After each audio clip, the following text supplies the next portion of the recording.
Hello everyone, मैं वैभव सिंह आप सबका स्वागत करता हूँ मार्गदर्शन शिक्षा केंद्र यूट्यूब चैनल पे।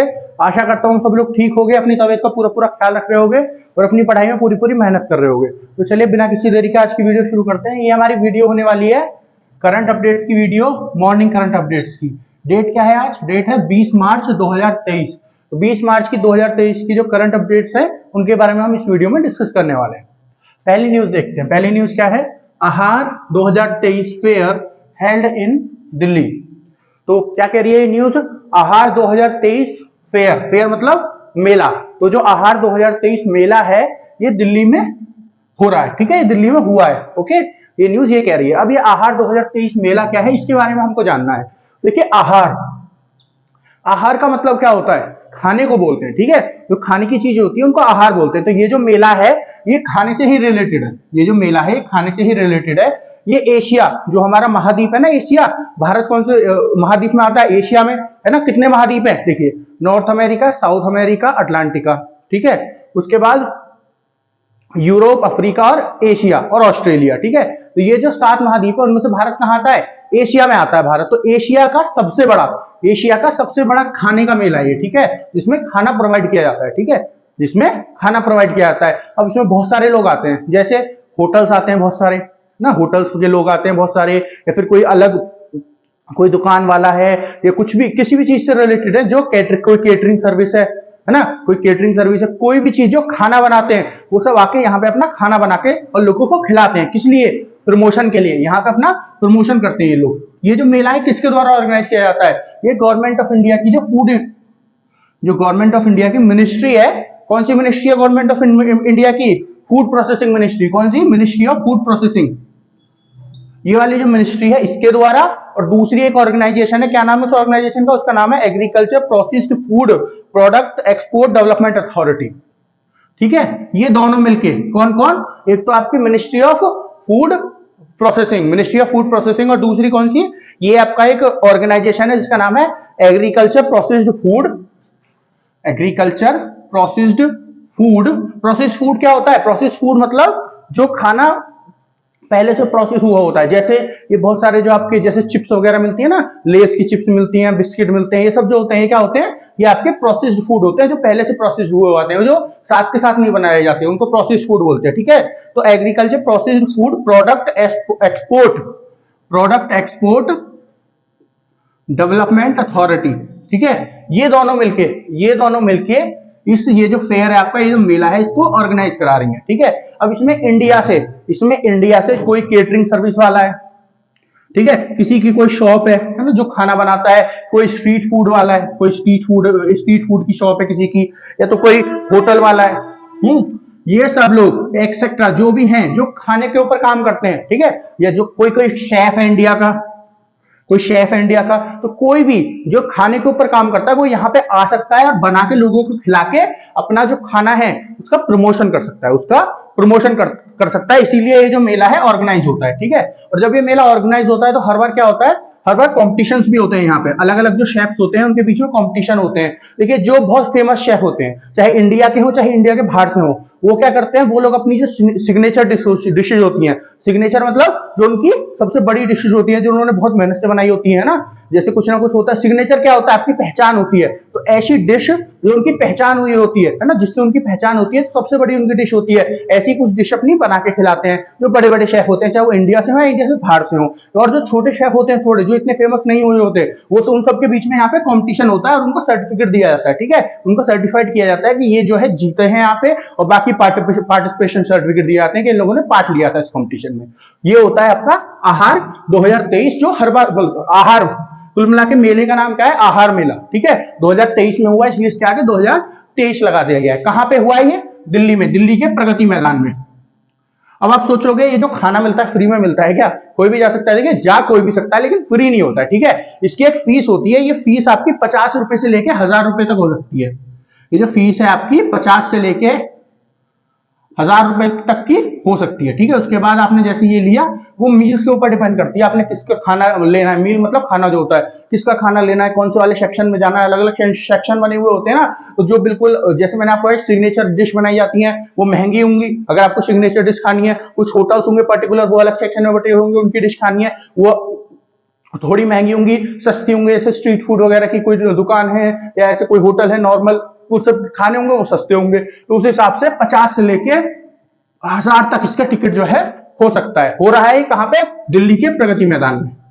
चलिए नेक्स्ट न्यूज देखते हैं। नेक्स्ट न्यूज है catch the rain 2023 campaign launch by president Murmu. तो हमारे देश की इस समय पे प्रेसिडेंट कौन है? हमारे देश की प्रेसिडेंट है इस समय पे द्रौपदी मुर्मू जी। कौन? द्रौपदी मुर्मू जी। तो द्रौपदी मुर्मू जी ने क्या लॉन्च किया है? कैंपेन लॉन्च किया जिसका नाम क्या है? Catch the rain 2023। अगर इसको हिंदी में सीधा अनुवाद करें मतलब जो बारिश हो रही है, रेन का मतलब बारिश, कैच करना, तो कैच करना आप जानते ही हो, तो बारिश को कैच करो। हाँ, ये इसमें इसका सीधा लिटरल मीनिंग ये निकल रहा है। देखिए कैंपेन है क्या? ये वाटर कंजर्वेशन के लिए टेक्निक है। वाटर कंजर्वेशन मतलब जो आपका पानी होता है, वाटर मतलब पानी, और कंजर्वेशन मतलब उसको बचाना है ना, उसको बेकार होने से, उसको खराब होने से, वेस्ट होने से उसको बचाना। ठीक है, तो ये जो कैंपेन है आपकी स्पेशली इसीलिए लॉन्च की गई है ताकि जो अवेयरनेस है, किस चीज के लिए अवेयरनेस, लोगों के अंदर जागरूकता लाई जा सके, किस चीज के लिए? जो पानी है उसको कंजर्व करने के लिए, उसको बचाने के लिए। और स्पेसिफिकली यहाँ पे ड्रिंकिंग वाटर की बात हो रही है, ऐसा पानी जिसको हम पीते हैं, जिसको हम पीते हैं ऐसा पानी। ओके, तो द्रौपदी मुर्मू जी ने जब ये लॉन्च की तो लॉन्च करते समय इन्होंने एक बात बोली। क्या बोली? देखो पूरी दुनिया में जितने भी वाटर रिसोर्सेज हैं उसमें से भारत के अंदर 4% मिलता है। भारत के अंदर 4% पानी का रिसोर्सेज मिलता है, चाहे वो ग्राउंड वाटर हो, चाहे नहर, नदियां, कुछ भी हो। ठीक है, ये फ्रेश वाटर की बात हो रही है। फ्रेश वाटर मतलब ऐसा पानी जिसको पी सकते हैं। इस समुद्र वाले पानी की बात नहीं हो रही है, समुद्र वाले पानी को हम पी नहीं सकते, उसको पहले फिल्टर करना पड़ेगा और भी बहुत सारी चीजें करनी पड़ती है, उसके बाद शायद हम उसको पी भी सकें। लेकिन जो आपका नदियों का पानी होता है ना, या जो हम पानी जमीन के नीचे से निकालते हैं, जमीन के नीचे से कौन सा पानी निकालते हैं हम लोग? तो नल वगैरह से, ट्यूबवेल वगैरह से निकालते हैं, वो हम डायरेक्टली पी सकते हैं, तो ग्राउंड वाटर हो गया आपका। तो ऐसा जो पानी होता है, ऐसे जो पानी होता है उसकी यहाँ पे बात चल रही है। तो इंडिया में टोटल पूरी दुनिया का 4% फ्रेश वाटर मिलता है। ठीक है, जो वाटर रिसोर्सेज है, जो पीने वाला पानी है, वो 4% मिलता है ना। लेकिन हमारी जनसंख्या तो इतनी बड़ी है, पूरी दुनिया की अपेक्षा हमारी जनसंख्या तो इतनी बड़ी है, तो हमको पानी के जो है रिसोर्सेज वो बहुत ज्यादा चाहिए, लेकिन मिलता हमारे यहाँ पे 4% है। ठीक है, तो कम मिलता है हमारे यहाँ पे। तो ये चीज हमने क्या बताती है? ये चीज हमें बताती है कि हमको जो हमारे यहाँ पे पानी मिलता है उसको वेस्ट होने से बचाना चाहिए। वेस्ट होने से, जैसे अब सुबह सुबह आप लोग नहाने जा रहे हो, टंकी चला के छोड़ दी, कोई उसको बंद ही नहीं कर रहा, बाल्टी भर गई, पानी बह रहा है सारे में। ठीक है, कहीं कहीं पाइप लगा हुआ है और पाइप खुला हुआ और पानी चल रहा है सारे में। है, खेतों में पानी लगाया जाता है तो बस बिना देखे ऐसे ही लगा दिया जाता है पानी, उसका कोई लिमिट नहीं होता कि कितना लगाना कितना नहीं लगाना, है ना। वो ज्यादा पानी लगने पे फसल को भी नुकसान पहुंचाता है और पानी भी वेस्ट होता है। ठीक है, तो यही मतलब ऐसे बहुत सारी चीजें हैं जहां पे पानी नॉर्मल लाइफ में हम लोग वेस्ट करते हैं, जहां पे पानी हम नॉर्मल लाइफ में वेस्ट करते हैं। तो उस पानी को जो हम वेस्ट कर रहे हैं, वो पीने वाला जो पानी है उसको हम वेस्ट कर रहे हैं, उसको बचा सके, इसीलिए इस कैंपेन को गवर्नमेंट ऑफ इंडिया या फिर द्रौपदी मुर्मू जी द्वारा, जो हमारे प्रेसिडेंट है, उनके द्वारा लॉन्च किया गया है। अब इसमें कहना क्या चाहती है? देखिए इसमें ये कहना चाहती है कि जो बारिश का पानी होता है, बारिश का पानी होता है, उसको भी बचा सकते हैं, उसको भी कैच कर सकते हैं, मतलब एक जगह इकट्ठा कर सकते हैं उसको भी, और जो नॉर्मल हमारा पानी है उसको भी हमको उनको बचाना है ताकि हम उनको पीने के लिए पर्पस के लिए यूज कर सके, पीने के पर्पस के लिए हम उसको यूज कर सके। समझ रहे हैं आप? क्योंकि पीने में आप फ्रेश वाटर यूज कर सकते हो। फ्रेश वाटर मतलब जो मीठा पानी होता है। अब जो समुद्र का होता है खारा पानी होता है, खारे पानी को आप पीने के लिए तो यूज नहीं कर सकते ना। आपको कौन सा पानी चाहिए? जो आपका शुद्ध पानी होता है, जो आपका फ्रेश वाटर होता है, वही यूज कर सकते हो आप। तो इस वजह से क्या है, ये कैंपेन लॉन्च किया गया है, इस वजह से ये कैंपेन जो है लॉन्च किया गया है। बाकी इस कैंपेन को और बहुत सारी कैंपेन से जोड़ा भी जा रहा है। ठीक है, जैसे स्वच्छ भारत अभियान से जोड़ा जा रहा है, स्वच्छ भारत अभियान से इसको जोड़ा जा रहा है। ठीक है, जो स्वच्छ भारत अभियान है उसके साथ इसको जोड़ा जा रहा है। कैसे? कि पानी जो है उसको स्वच्छ रखो, उसको खराब ना होने दो, है ना। पानी जो है उसको स्वच्छ रखो, उसको खराब ना होने दो। समझ गए? तो वो स्वच्छ भारत हो गया ना। जैसे पानी को आप कई जगह जो पीने वाला पानी है उसको गाड़ी धोने में इस्तेमाल कर रहे हो, मोटरसाइकिल धोने में इस्तेमाल कर रहे हो, तो उसको वेस्ट ना करो। ठीक है, जितने की जरूरत है उतना ही उसको यूज किया जाए, क्योंकि फिर क्या होगा, आगे जाके पानी पीने वाले पानी की कमी हो जाएगी और फिर परेशानी है। देखिए ये दुनिया में कहना है, क्या कहना है कि जो लड़ाई लड़ी जाएंगी ना, अब कुछ समय बाद जो लड़ाई लड़नी शुरू की जाएंगी वो पानी के ऊपर होने वाली है। मैक्सिमम जो होंगी वो पानी के ऊपर होंगी। क्यों? क्योंकि बहुत सारे देश, बहुत सारी कंट्रीज ऐसी हैं जो पानी के लिए लड़ रही है। जैसे ये तो चलो बहुत दूर की बात है, पता नहीं अगले 10 साल 15 साल कब की बात होगी। अगर अभी प्रेजेंटली की बात करूं तो इंडिया और पाकिस्तान की बात अगर मैं करूं तो इंडिया और पाकिस्तान के बीच में भी एक पानी के लिए लड़ाई है। कौन सी लड़ाई है? देखिए इंडस वाटर ट्रीटी, मैंने इसके बारे में आपको पढ़ा रखा है। इंडस वाटर ट्रीटी अभी कुछ दिन पहले भी न्यूज में थी, इंडस वाटर ट्रीटी। अभी इंडस वाटर ट्रीटी क्या है? अभी इंडस वाटर ट्रीटी क्या है? देखिए 5 नदियां हैं, 5 नदियां हैं, बल्कि 6 नदियां हैं, ठीक है, जिनमें से 3 का पानी क्या है, पाकिस्तान के पास जाता है, 3 के पास ही पानी जो है हिंदुस्तान रख सकता है, ठीक है, वो 70-30 का रेशियो में, 70-30 के रेशियो में। जो ऊपर वाली 3 है आपकी, उन तीनों का पानी क्या है, 70% किसके पास जाएगा, पाकिस्तान के पास, और 30% भारत शाही यूज कर सकता है उसको, भारत, है ना। अब किस चीज में, किसी वैसे ऐसा नहीं है फैक्ट्री वगैरह में यूज कर सके, जो जहां से नदियां निकल के जाती है, कहां से निकल के जाती है, जम्मू एंड कश्मीर से निकल के जाती है, ये आपकी इंडस हो गई, सतलुज हो गई, और चेनाब हो गई, रावी हो गई आपकी, और आपकी झेलम हो गई, और आपकी व्यास हो गई। इन 6 नदियों की बात हो रही है यहाँ पे। और बाकी जो नीचे की 3 है उनका क्या, उनका 90% जो है भारत यूज कर सकता है, इंडिया यूज कर सकता है, और बाकी जो 30% है वो पाकिस्तान यूज कर सकता है, ठीक है। ये क्या है, ये हमारी इंडस वाटर ट्रीटी में लिखा हुआ है। ये जो 30% है कौन सी चीज के लिए यूज होगा, ये खेत वगैरह में जो वहां पे किसान रहते हैं, वहां के लोकल पीपल जो उसको इस्तेमाल कर सकते हैं, गवर्नमेंट उसको फैक्ट्री वगैरह में इस्तेमाल नहीं कर सकती, ये उस ट्रीटी में लिखा हुआ है। अभी कुछ दिन पहले ये ट्रीटी जो है न्यूज में भी थी। क्यों न्यूज में थी, क्योंकि गवर्नमेंट ऑफ इंडिया ने बार बार पाकिस्तान को बुलाया इसके डिस्कस करने के लिए, है ना, ये जो ट्रीटी थी इसके बारे में थोड़ा सा डिस्कस करने के लिए, लेकिन वो आने को तैयार नहीं थे। वो क्या कह रहे थे, किसी जो थर्ड पार्टी, कोई और कंट्री या कोई इंटरनेशनल ऑर्गेनाइजेशन के साथ आएंगे हम लोग, लेकिन इंडिया इसके लिए तैयार नहीं था। इंडिया का क्या कहना था, इंडिया का कहना था कि हम दोनों के बीच में ट्रीटी साइन हुई है ना, हम दोनों के बीच में समझौता हुआ है, तो हम ही लोग तो इसको आगे बढ़ाएंगे जैसे भी बढ़ाना है। फिर इंडिया ने ये तक कह दिया था कि ये जो टर्म इसकी लिख रही है ना 70-30 वाली, हम इसको भी चेंज कर देंगे अगर आप नहीं आए तो, फिर ठीक है। अभी वो मुद्दा थोड़ा सा चल रहा है, पाकिस्तान आ गया था, थोड़ी बहुत मीटिंग हुई है, वो थोड़ा सा सॉल्व हो गया मुद्दा, लेकिन ये चल रहा था, ठीक है। क्योंकि पाकिस्तान क्या करता है, देखिए एक चीज आप ध्यान रखिए, ये हम लोग पढ़ते हैं कि कश्मीर जो है पाकिस्तान चाहता है, क्यों चाहता है, क्योंकि वहां पे मुस्लिम्स रहते हैं, है ना, वो जमीन को पाकिस्तान चाहता है, ये सब कहते हैं हम लोग। लेकिन देखिए एक बहुत बड़ा मुद्दा जो कश्मीर के लिए पाकिस्तान का है, वो क्या है, वो जो मैंने आपको 6 नदियां बताई है ना, 6 छोड़िए, बस व्यास को अगर छोड़ दें, क्योंकि व्यास का क्या है, व्यास भारत में शुरू होकर भारत में खत्म हो जाती है, वो पाकिस्तान तक जाती नहीं है। लेकिन बाकी जो 5 नदियां हैं, बाकी जो 5 नदियां हैं ना, व्यास को छोड़ दो तो कौन कौन सी बची आपकी, इंडस, झेलम, इंडस मतलब सिंधु नदी, झेलम, रावी, सतलुज और चेनाब, ये जो 5 नदियां हैं, ये पांचों की पांचों पाकिस्तान में जाती हैं। तो पाकिस्तान का जो है पंजाब प्रोविंस, सिंध प्रोविंस, ये कराची वगैरह वाला जो एरिया है, ये जो एरिया है ना, ये जो है इसकी लाइफलाइन है, 5 नदियां, ठीक है। अगर कल को इंडिया इन 5 नदियों को बंद कर देना किसी वजह से, तो यहाँ की जो आबादी है ना वो थोड़े दिन में बर्बाद हो जाएगी पाकिस्तान की, क्योंकि वहां पे पानी का और कोई सोर्स नहीं है। ये जो नदियां जाती हैं 5 यही वहां पे सोर्स है पानी का, ठीक है। तो इसी वजह से भी पाकिस्तान बहुत ज्यादा क्रिटिकल रहता है कश्मीर को लेके, कि अगर कश्मीर को हम कैसे भी कब्जा ले, जहां से नदियां जाती हैं सारी की सारी, तो क्या होगा, फिर इंडिया कभी रोक ही नहीं पाएगा पानी को। इसी वजह से भी पाकिस्तान क्रिटिकल बहुत रहता है, किसको, कश्मीर को लेके। तो आप इसी से समझ पा रहे होगे पानी की कितनी ज्यादा महत्वता है, ठीक है, पानी की कितनी ज्यादा महत्वता है। तो इसी वजह से ऐसे कैंपेन, इसी वजह से जो छोटे बच्चे होते हैं उनको पढ़ाया जाता है कि पानी को बचाइए। तो आप भी कोशिश करिए कि जितना पानी को बचा सके उतना बचाएं, ठीक है। जो पानी जैसे मान लो अपने गाड़ी वाड़ी को धोने के लिए यूज किया, तो उसको नीचे जमीन पे गिरने से अच्छा आप उसको कहीं पे स्टोर कर ले, और उसको क्या पेड़ पौधों में लगा सकते हैं, ठीक है, पेड़ पौधों में लगाइए, वो पेड़ पौधों के लिए अच्छा होगा, समझ रहे हो। तो ऐसे करके आप पानी को कंजर्व, उसको बचा सकते हो, उसको कहीं ना कहीं इस्तेमाल कर सकते हो अच्छी जगह पे, वेस्ट होने से अच्छा। चलिए नेक्स्ट न्यूज देखते हैं। नेक्स्ट न्यूज क्या है, Honeywell international appoints Vimal Kumar as new CEO.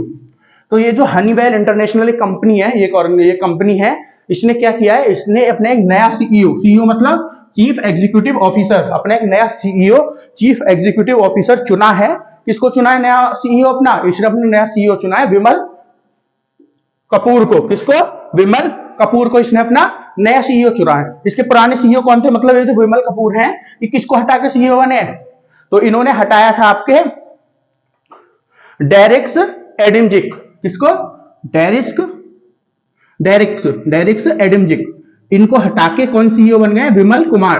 Vimal Kumar आपके सीईओ बन गए कौन सी कंपनी के, हनीवेल इंटरनेशनल। ये जो हनीवेल इंटरनेशनल कंपनी है ना, ये अमेरिका की मल्टीनेशनल कंपनी है, एक अमेरिका की मल्टीनेशनल कंपनी है। मल्टीनेशनल मतलब क्या होता है, मल्टी मतलब बहुत सारा और नेशन मतलब कंट्री। तो ऐसी कोई कंपनी जो बहुत सारे देशों में फैली हुई होती है उसको क्या कहते हैं, उसको कहते हैं मल्टीनेशनल कंपनी। तो ये अमेरिका की एक मल्टीनेशनल कंपनी है। ये किस सेक्टर में काम करती है, देखिए इसके पर्टिकुलरली 4 सेक्टर है जिनमें काम करती है, पर्टिकुलरली 4 सेक्टर हैं जिसमें ये बहुत ज्यादा, जो इसका काम है, सॉरी बहुत ज्यादा नहीं, जो इसका काम है वो 4 सेक्टर में है, मतलब 4 ऐसे बिजनेस है जिनके ऊपर ये काम करती है। कौन कौन से, पहला है आपका एरोस्पेस।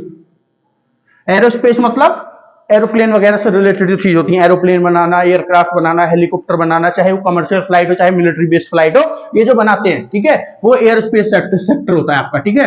तो पहला है इनका एयर स्पेस सेक्टर जिसमें काम करती है। दूसरा क्या है, ये टेक्नोलॉजीज बनाती है, किस चीज के लिए, बिल्डिंग टेक्नोलॉजीज, किस चीज के लिए टेक्नोलॉजीज बनाती हैं, ये जो आपके एयर स्पेस से रिलेटेड चीजें होती हैं, जो एयर स्पेस से रिलेटेड चीजें होती हैं, कोई भी इक्विपमेंट हो सकता है, कोई भी स्पेयर पार्ट हो सकता है, उनसे रिलेटेड जो चीजें होती है कौन बनाता है, वो भी यही कंपनी बनाती है, ठीक है, वो भी यही कंपनी बनाती है आपकी, कौन सी, हनीवेल इंटरनेशनल। फिर उसके बाद ये परफॉर्मेंस मटेरियल जो होते हैं, परफॉर्मेंस मटेरियल और technology, material technology, performance material technology, PMT, इसके ऊपर भी ये काम करती है, ठीक है। जो परफॉर्मेंस इसकी इंक्रीज कैसे की जाए, उससे रिलेटेड जो आपके कोई भी मटेरियल की जरूरत है जिससे किसी भी चीज की परफॉर्मेंस इंक्रीज हो सके, किस चीज की इंक्रीज होने की बात हो रही है यहाँ पे, एरोस्पेस सेक्टर की। तो ये जो परफॉर्मेंस मटेरियल होते हैं, ऐसी कोई टेक्नोलॉजी जो परफॉर्मेंस को बढ़ाए किसी भी चीज को, उसको भी उसके ऊपर भी ये काम करती है, किसके ऊपर, परफॉर्मेंस मटेरियल टेक्नोलॉजी के ऊपर भी काम करती है। चौथा क्या है इसका, चौथा है productivity solution, safe and productivity solution, क्या, सेफ एंड प्रोडक्टिविटी सॉल्यूशन, यहां लिख देते हैं safe and productivity solution, SPS, safe and productivity आपका सॉल्यूशन, मतलब सेफ हो और प्रोडक्टिव हो, प्रोडक्टिव मतलब जो अच्छे रिजल्ट्स दे, ऐसे सॉल्यूशन निकाल के लाए, जो सेफ भी हो मतलब सुरक्षित भी हो और बहुत ज्यादा फायदा पहुंचाएं, बहुत ज्यादा फायदे, अच्छे रिजल्ट लेके आए, ऐसे जो सॉल्यूशंस होते हैं उनको भी देती है, ठीक है। तो ये जो चार सेक्टर है इनके ऊपर ये कंपनी काम करती है। बेसिकली ये बेस्ड होती है कंपनी आपकी एरोस्पेस पे, एरोस्पेस से रिलेटेड ये जो टेक्नोलॉजी बिल्डिंग हो गई आपकी, या फिर परफॉर्मेंस मटेरियल टेक्नोलॉजी हो गई आपकी, या तो फिर आपकी जो सेफ एंड प्रोडक्टिविटी सॉल्यूशन है, ये सब किसके लिए है, ये सब आपका एरोस्पेस के लिए ही है, एरोस्पेस के लिए, ये एरोस्पेस जिनकी इंडस्ट्री है उसी के ऊपर बेसिकली आपकी जो आपकी हनीकॉम इंटरनेशनल है ये काम करती है। कंपनी बनाई कब गई थी, ये कंपनी 1906 में बनाई गई थी, 1906 में, अमेरिकन बेस्ड कंपनी है, 1906 में बनाई गई थी। किसके द्वारा बनाई गई थी, मतलब इसके मालिक कौन थे, किसने इसको खोला था, उसका उनका नाम था मार्क सी हनीवेल, क्या, मार्क सी हनीवेल, 1909 में, है ना, 1906 में मार्क सी हनीवेल द्वारा इसको खोला गया था। कहां पे, न्यू कैरोलिना, यूएस में, यूएस वही अमेरिकन बेस्ड है, अमेरिका और यूएसए की बात है, तो कहां पे, नॉर्थ कैरोलिना यूएस में इस कंपनी के हेडक्वार्टर है, ठीक है, इसका हेडक्वार्टर जो इसके मेन हेडक्वार्टर है वो कहां पे है, नॉर्थ कैरोलिना यूएस में। तो ये हो गया इस कंपनी के बारे में, और विमल कपूर जो इसके नए सीईओ बने। ओके, चलो ये नेक्स्ट न्यूज देखते हैं। नेक्स्ट न्यूज क्या है, Imran Khan running away in Pakistan Punjab and Amritpal running away in Indian Punjab. तो देखिए क्या हो रहा है, देखिए क्या हो रहा है। इमरान खान के बारे में तो मैंने अभी आपको 2 दिन पहले, शायद 2-3 दिन पहले पढ़ाया भी था, ये क्यों भाग रहे हैं, क्योंकि इनके यहाँ पे पुलिस आ गई है ना। मैंने आपको पूरा किस्सा बताया था कि पुलिस ने इनके यहाँ पूरा अटैक कर दिया। क्यों, क्योंकि जो पाकिस्तान की कोर्ट है उन्होंने इनको हाजिर होने की बात करी थी, लेकिन ये हाजिर हुए नहीं थे, ठीक है। लेकिन जब पुलिस ने बहुत ज्यादा हमला किया उस दिन, तो जिस दिन मैंने आपको न्यूज पढ़ाई थी तब तक तो ये अरेस्ट नहीं हुए थे, लेकिन नेक्स्ट डे जो है ये कहाँ गए, ये कोर्ट में अपने आप ही चले गए। जब उनको पता चल गया देखिए अरेस्ट तो होना ही है, मैंने आपको जब भी बताया था कि अब नहीं होंगे, 2 दिन में होंगे, 3 दिन में होंगे, बाहर पुलिस खड़ी हुई है, भले कितने ही सपोर्टर आ जाए इनके, है ना, लेकिन पुलिस भी तो उतनी आ जाएगी जिनके पास हथियार होंगे, समझ रहे हो आप, वो इनको अरेस्ट एक ना एक दिन कर ही लेंगे। तो इसी वजह से क्या हुआ, ये इमरान खान जो है आपके, ये कहां गए, ये कोर्ट में गए। इमरान खान आपके कोर्ट में गए, कौन सी, इस्लामाबाद कोर्ट में। इस्लामाबाद क्या है, पाकिस्तान की कैपिटल है, पाकिस्तान की राजधानी है। इस्लामाबाद कोर्ट में जाके इन्होंने क्या कहा कि देखिए पुलिस मेरे ऊपर हमला कर रही है, ये सब कर रही है ना, तो मुझे इसके लिए बचाव दो, ठीक है, इसके लिए बचाव दो। फिर उसके बाद कोर्ट ने भी कह दिया कि अभी पुलिस थोड़ी शांत हो जाए, बहुत ज्यादा माहौल वैसा हो गया है, ठीक है, अभी आप शांत हो जाओ, लेकिन जो इनके ऊपर केस है वो चल रहा है ना। केस कौन सा, मैंने तोशा खाना वाला आपको केस भी पूरा समझाया था, ठीक है। जो गिफ्ट मिलते हैं बाहर से, वो गिफ्ट लेके और क्या करते हैं, गिफ्ट को प्रोटेक्ट करना, है ना, सॉरी, वो जो गिफ्ट लेते हैं बाहर से, उन गिफ्ट को क्या करते हैं लोग, वो गिफ्ट लाके इनको खजाने में देने होते हैं, जो सरकारी खजाना होता है, लेकिन ये लोग क्या करते हैं, उसको कुछ परसेंट देके, जैसे मान लो 1 लाख का गिफ्ट है तो 10-5 हजार रुपए देके उसको लेके और फिर उसको करोड़ों में बेच देते हैं, है ना, वो करोड़ों में बेच देते हैं। ये कह के देखिए जी सऊदी से मिला था और वहां से मिला था, ऐसे करके उस गिफ्ट को बेचकर और पैसे अपने पास रख लेते हैं। तो ये भी एक तरह का करप्शन हुआ। तो यही इनका तोशाखाना केस है, यही इसी केस में जो है कौन फंसे हुए हैं, इमरान खान फंसे हुए हैं, ठीक है। तो इसी वजह से भाग रहे हैं। अब हम बात करें अमृतपाल की, अमृतपाल सिंह इनका पूरा नाम है। अमृतपाल कौन है, देखिए अमृतपाल ना एक खालिस्तानी लीडर है। कौन है, खालिस्तानी लीडर। कहां पे, इंडियन पंजाब में। एक ऑर्गेनाइजेशन है, ऑर्गेनाइजेशन का नाम क्या है, वारिस पंजाब दे। क्या नाम है, वारिस पंजाब दे। ये जो आपकी ऑर्गेनाइजेशन है ये खालिस्तानी ऑर्गेनाइजेशन है, जिसका क्या डिमांड है, जिसकी डिमांड है कि जो खालिस्तान है उसको अलग कर दिया जाए, जो खालिस्तान है उसको अलग कर दिया जाए। देखिए खालिस्तान की डिमांड क्या है, आपने कई जगह खालिस्तान पढ़ लिया होगा पंजाब के कॉन्टेक्स्ट में, लेकिन बेसिकली खालिस्तान की डिमांड क्या है। देखिए जो पंजाबी लोग हैं, है ना, जो पंजाबी लोग हैं, अब की बात नहीं मैं कर रहा, कुछ पंजाबी लोग, सबकी बात मैं नहीं कर रहा हूं, कुछ पंजाबी लोग क्या चाहते हैं, वो चाहते हैं कि जो पंजाब वाला एरिया है, जो पंजाब वाला एरिया है वो क्या है, उसको एक अलग देश बना दिया जाए, जिसका नाम क्या रखा जाए, खालिस्तान रखा जाए, जिसका नाम क्या रखा जाए, खालिस्तान रखा जाए। अब देखिए यहाँ पे मैंने दो पंजाब की बात करी, पाकिस्तान पंजाब और इंडियन पंजाब। अब ये दो पंजाब कहां से आए, है ना, अब ये दो पंजाब कहां से आए, देखिए अगर मैं आपको हल्का सा मैप बना के दिखाऊं, या नीचे दिख रहा है, एक मिनट रुक जाइए, हो जाएगा काम।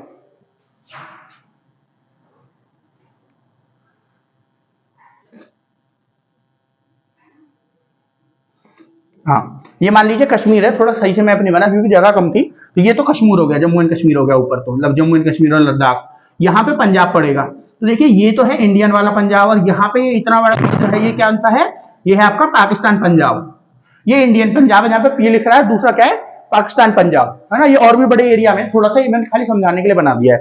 तो जो हमारा देश आजाद हुआ था और पाकिस्तान और हिंदुस्तान अलग अलग हुए थे, पाकिस्तान का मतलब जन्म हुआ था क्योंकि उससे पहले पाकिस्तान कोई देश था नहीं, तो जब पाकिस्तान आपका अलग हुआ था, जन्म हुआ था पाकिस्तान का, और हिंदुस्तान आजाद हुआ था, तो क्या हुआ था, जब इन दोनों का बंटवारा हुआ था, तो ये जो पंजाब था, दो राज्य थे हमारे यहाँ पे जो बटे थे, एक तो पंजाब, इसको आधा आधा बांट दिया गया था, आधा आधा तो बेसिकली नहीं, हमारा जो पंजाब थोड़ा छोटा है लेकिन इसको बांट दिया गया था। और दूसरा कौन सा, इधर आ जाते हैं तो यहाँ पे पड़ता है आपका पश्चिम बंगाल, तो जो बंगाल वाला एरिया उसको बांट दिया गया था, ठीक है, जो आज के समय का बांग्लादेश है, वो भी किसका हिस्सा हुआ करता था, बंगाल का, तो ये भी दोनों बट गए थे, क्योंकि जो बांग्लादेश है पहले West Pakistan, sorry East Pakistan हुआ करता था, तो ये भी पाकिस्तान को मिला था, बाद में इन्होंने मतलब इसको इन्होंने बहुत ज्यादा परेशान किया, जिसकी वजह से नया देश बन गया 1971 में, वो एक अलग चीज है, ठीक है, लेकिन ये दो जो स्टेट है इनका बंटवारा हुआ था, है ना।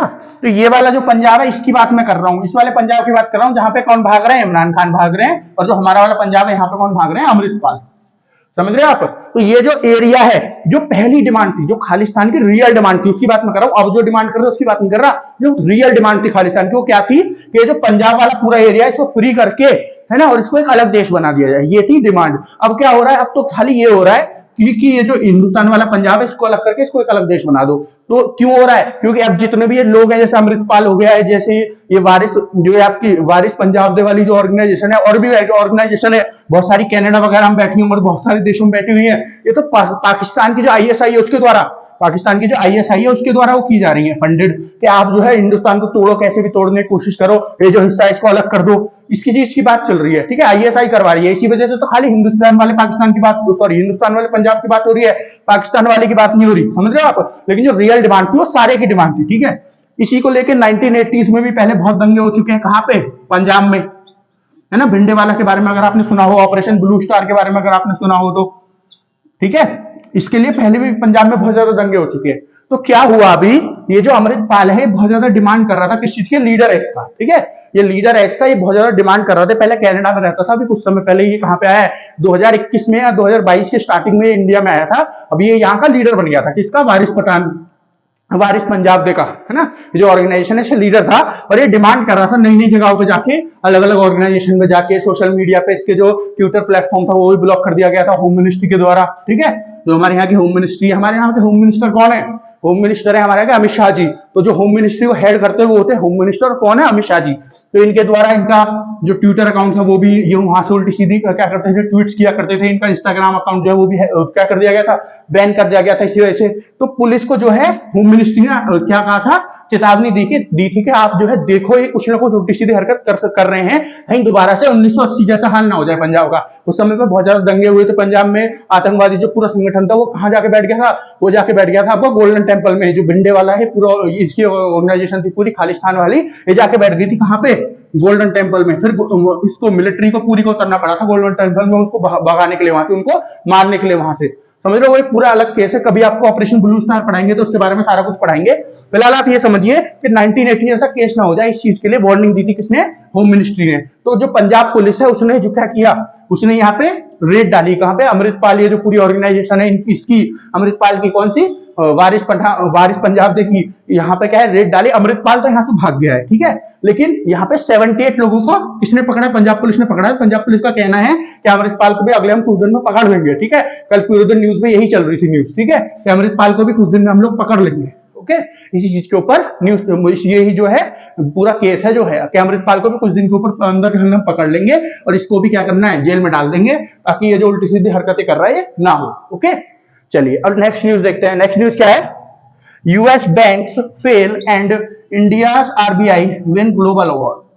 तो देखिए अभी अभी क्या हुआ, अभी अभी जो इंडिया का आरबीआई, आरबीआई मतलब रिजर्व बैंक ऑफ इंडिया, जो इंडिया का सेंट्रल बैंक है, ठीक है, जो इंडिया का हेड बैंक है। देखिए सेंट्रल बैंक क्या होते हैं? सेंट्रल बैंक होते हैं जितने भी बैंक होते हैं जो उनके हेड होते हैं, जितने भी हमारे यहाँ पे बैंक होते हैं, जैसे एसबीआई है, एचडीएफसी है, आईसीआई बैंक है, पंजाब नेशनल बैंक है, इन सबको रेगुलेट कौन करता है इंडिया में? इन सबको हेड कौन करता है? ये किसकी ये सब बैंक सुनते हैं?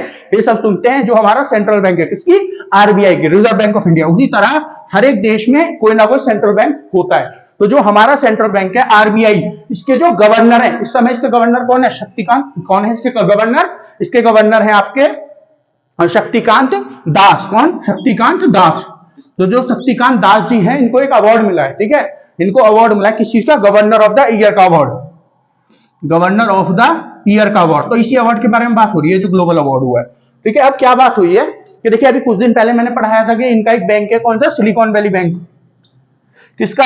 यूएस का सिलिकॉन वैली बैंक है, और भी कई सारे बैंक है, नीचे गिरते जा रहे हैं, कोलैप्स करते जा रहे हैं। क्यों गिरते जा रहे हैं? मैंने उस पूरी वीडियो में वो जो पूरी न्यूज थी उसमें बताया था आपको।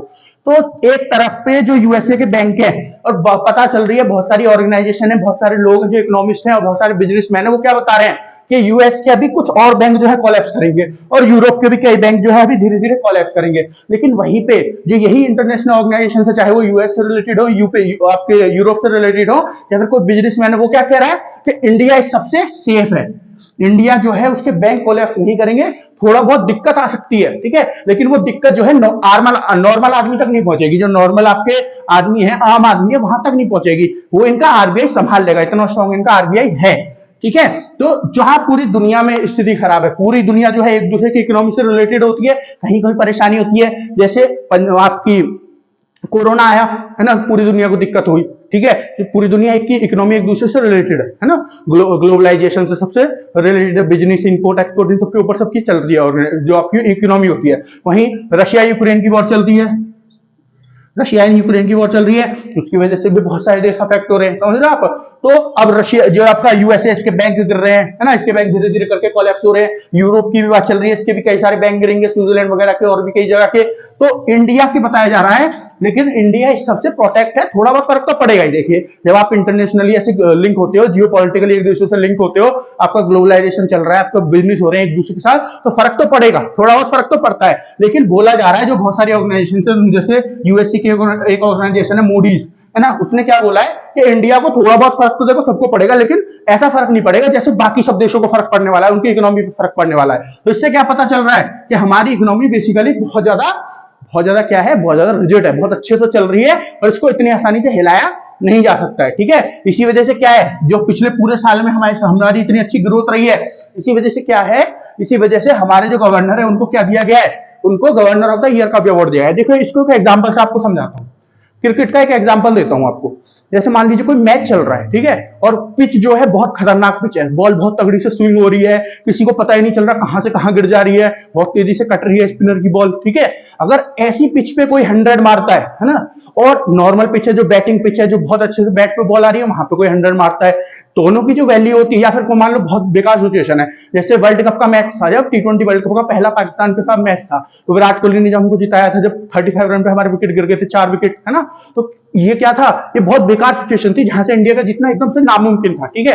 तो जो पिच बेकार हो या बहुत बेकार सिचुएशन हो, बहुत प्रेशर वाली सिचुएशन हो, या फिर जैसे अभी अभी हमारा जो ऑस्ट्रेलिया के साथ पहला मैच था, उसमें भी हमारी सिचुएशन बहुत खराब हो गई थी, 85 के ऊपर 5 विकेट गिर गए थे, अभी 100 से ऊपर रन चाहिए थे हमको, तो भी किसने किया, केएल राहुल ने किया। तो ऐसी जो सिचुएशन से जो निकालता है, जो भी रन बनता है, अगर 50 भी मारे 100 भी मारे, उसकी वैल्यू बहुत ज्यादा होती है अगर कोई अच्छी बैटिंग पिच पे 100 भी मार दे उससे, ठीक है। तो उसी तरह उसी का एग्जांपल देखें, यहां समझिए कि इस समय पे पिच जो है ना वो बहुत खराब है। क्यों? क्योंकि पूरी जो ग्लोबल इकोनॉमी है, ठीक है, रशिया यूक्रेन वॉर की वजह से समझ लो, चाहे आप समझना चाहो यूएसए के बैंक गिरते चले जा रहे हैं, यूरोप के बैंक गिरते चले जा रहे हैं, चाहे आप समझ लो आपका कोरोना आया था उसकी वजह से, कुछ भी समझ लो, ठीक है। बहुत ज्यादा क्या हो रहा है, इकोनॉमीज गिर रही हैं, और जब बहुत ज्यादा इकोनॉमीज गिर रही हैं ऐसी सिचुएशन में हमारे जो गवर्नर है उन्होंने बहुत अच्छा काम किया है, और हमारी इकोनॉमी ऐसी गंदी पिच पे, ऐसी बेकार स्थिति में, इतने प्रेशर वाली सिचुएशन में हमारी इकोनॉमी बढ़ रही है। थोड़ी बहुत ऊपर नीचे ग्रोथ गिर रही है,